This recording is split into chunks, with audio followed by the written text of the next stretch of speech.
the low seal. You install the low seal on the machine.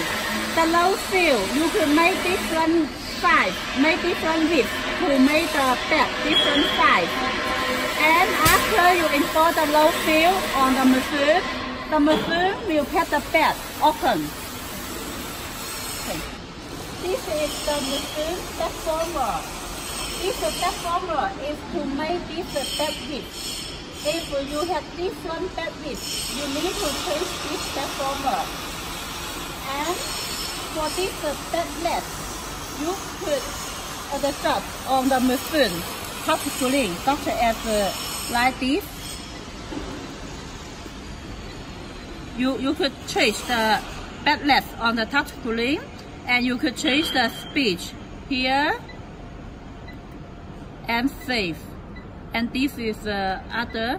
And here the products, you could keep your products for the parameter, such as you keep for A. Today you pet the number 1, you choose this one.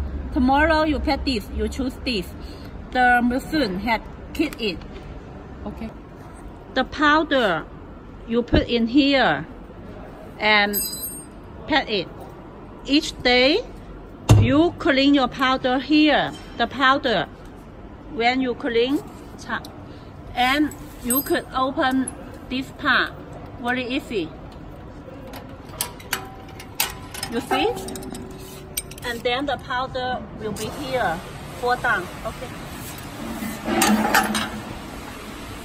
And for this, you could use some other to clean by yourself, and also use the air clean.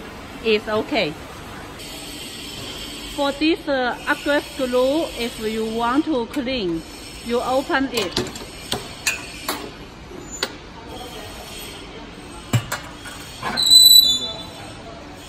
Yeah, you open and you clean. It's okay. That is easy.